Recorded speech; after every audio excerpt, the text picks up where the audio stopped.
The Toyota Land Cruiser, it's a desirable, luxurious off-road vehicle that can tackle the Australian outback, as well as being very comfortable and refined for the open road. And this is the type of vehicle you should consider if you're looking at things like the Nissan Patrol, Land Rover Defender, or even the new Range Rover Sport, because pricing starts from 93,000 Australian dollars. And in this review, I am going to tell you everything you need to know about it. I am going to first run you through its model grades, talk about the design, interior features, try out its technology and off-road features. I'll see how practical it is, talk about the powertrain, and then I'm going to drive it to find out why this is the best luxurious off-roader you can buy. So let's talk about a brief overview about the 300 series Land Cruiser. Key information is on your screen now, and there are 6 model grades to choose from. In relation to the GR Sport, it is only available with a 5-seat configuration, whereas the other model grades come standard with 7-seat configuration.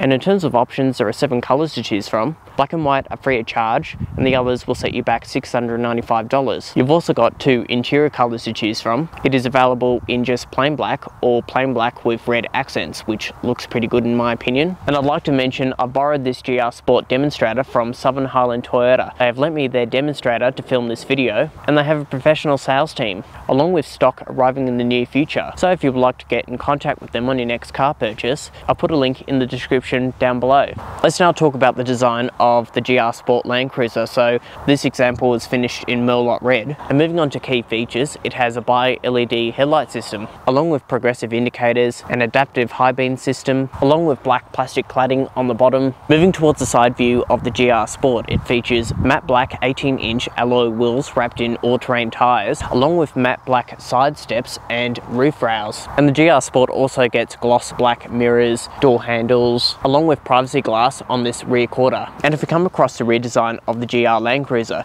it features full LED rear tail lights with progressive indicators built in. And in terms of off-road information, all of those details are on your screen now. And lastly, I would like to hear your feedback of the overall design of the GR Land Cruiser. What do you think? Let me know in the comments down below, but for now, I'm going to move on to the interior. Moving on to the interior inside the GR Sport, you have a remote key, keyless entry, and push ignition start. And once you're inside, you'll notice the design is fairly simple, a little bit basic compared to a Range Rover, but this is how the Land Cruiser customers like it. But it does feel luxurious, especially comparing it with the previous 200 series.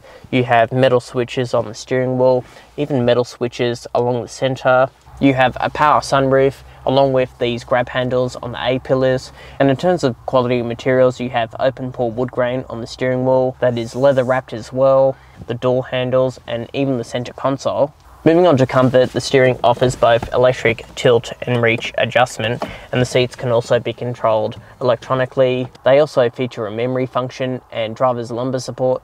The seats can also be heated and ventilated, along with the steering wheel that can also be heated.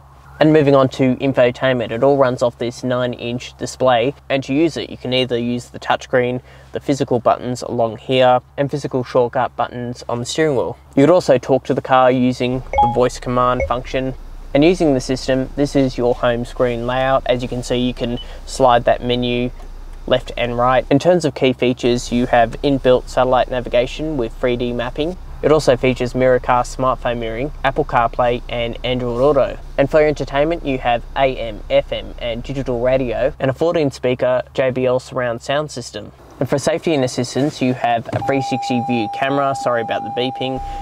You can select different angles around the car, like your front view, rear view. And if you click on view down the bottom here, that goes into a bit of a 3D mode with a top-down view and a full 360 layout, as well as autonomous emergency braking. It also features front and rear parking sensors, front and rear collision warning that also detects pedestrians and cyclists. Move towards the steering wheel, you have radar guided cruise control, where you can set the distance behind a vehicle, along with a lane departure warning and blind spot monitoring on the 2 wing mirrors, along with an auto dimming revision mirror. It is worth mentioning there is no lane keeping assistant or a steering assist function, as the 300 series features a hydraulic steering setup opposed to an electric steering setup, and ahead of the driver is an analog gauge cluster along with a center screen in the middle, so using the steering wheel buttons you can move around the menus, and it gives you plenty of information like fuel consumption, your assistance menu, media functions. You could also select different drive modes, so using this wheel here, you could change it from Eco, Comfort, Normal, Sport, Sports Plus, or a custom configuration. Then moving on to the off-road features, if you push this button here, that is your multi-terrain response, switching it from auto, dirt, sand, mud, or deep snow. You've also got downhill assist control, crawl control, a turn assist function, high range four-wheel drive, low range four-wheel drive, front and rear diff locks, along with a center diff lock. Ahead of the driver is a heads-up display showing me map directions, traffic sign recognition, my speed traveling, and various media functions, and an assistance menu.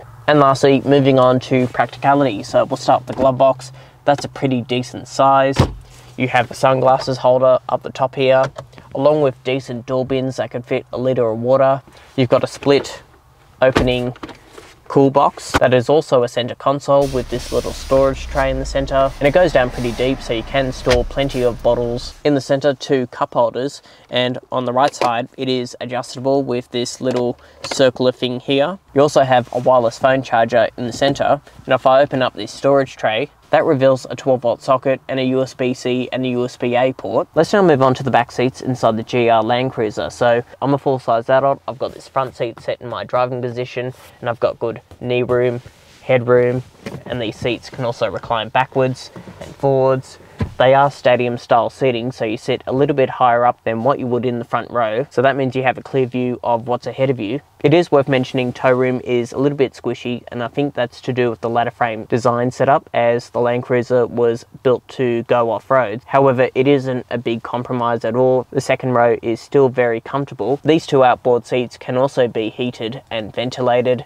And you've also got second zone climate control with air vents in the center and air vents on the top hand corner. You've also got grab handles to make it easy climbing into the back seats, mat pockets, a fold down armrest with 2 small cup holders, and decent door bins that can fit a litre of water. And lastly, these 2 outboard seats are ISOFIX compatible, and right behind me you have 3 top tether points. Let's now move on to the boot space. So it is a single piece design, power operated, rather than the traditional split folding tailgate like what you would find on the 200 series. And thanks to the boxy design, you have a nice wide opening, so large enough for bulky suitcases. And in terms of capacity, a little bit over 1100 litres. You've also got some underfloor storage, additional tie down hooks, a spare tyre underneath the car. On the left side, 100-watt power outlet with an LED light, and if you need even more space, you can drop the second row using the levers walking towards the back seats, and that expands the capacity to 2000 litres. Let's now talk about the powertrain. So all Land Cruiser variants will feature a 3.3 litre twin-turbo V6 diesel mated to an 8-speed automatic transmission, and in terms of outputs, 227 kilowatts, 700 newton meters of torque, and in terms of fuel consumption, Toyota claims this will achieve 8.9 litres per 100. And the GR Sport also features adaptive suspension, so you can adjust the ride quality with the drive mode selector inside the cabin. And the 300 series also sits on a ladder frame chassis, so